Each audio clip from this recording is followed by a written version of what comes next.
Ethiopia's national army reportedly launched coordinated attacks on all fronts against forces from the rebel group in the country's northern region of Tigray on Monday. This was according to the region's ruling party, Tigray People's Liberation Front, TPLF. TPLF spokesperson Getachew Reda claimed there was fighting in Amhara regions Begeltena, Urgesa and Haro towns, and that the forces were using heavy artillery, fighter jets, drones, tanks and rockets to attack. There was no immediate comment from Ethiopian Prime Minister Abiy Ahmed's spokesperson or from the military people on the matter. But well, let's stop for a moment to understand how the fighting in Tigray began. The conflict is said to have started when Ethiopian Prime Minister Abiy Ahmed ordered a military offensive against regional forces in Tigray. He backed this order by saying it was in response to an attack on a military base housing government troops there.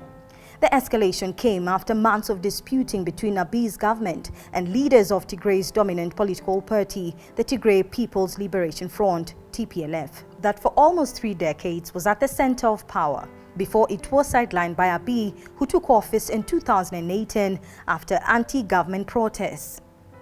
The roots of the crisis can also be traced to Ethiopia's system of government.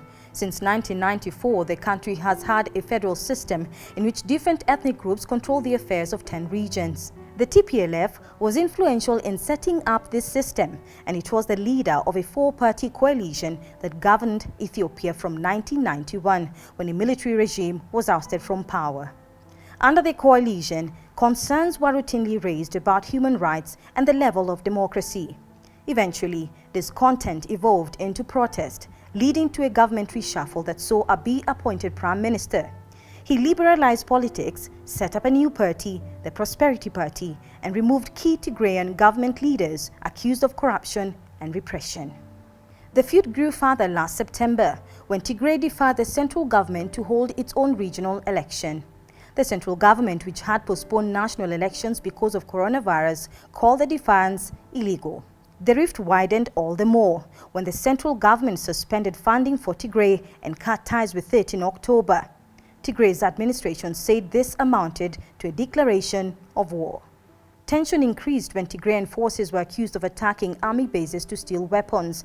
Abiy said Tigray had crossed a red line and was quoted saying the federal government was therefore forced into a military confrontation.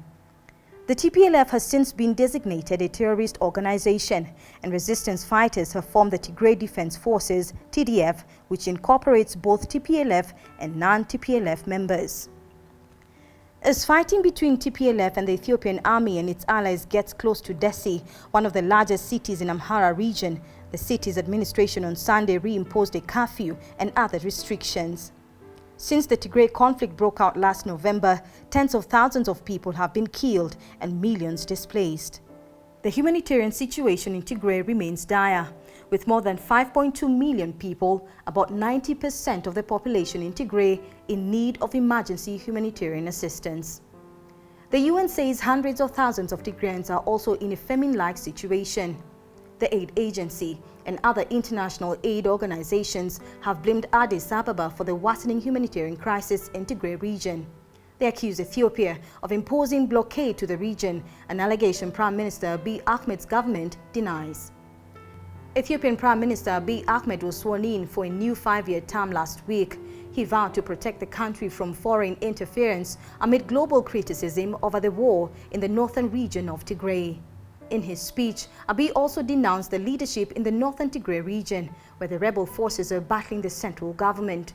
His speech also offered little hint as to whether he will pursue an offensive to claw back territory taken by Tigrayan forces.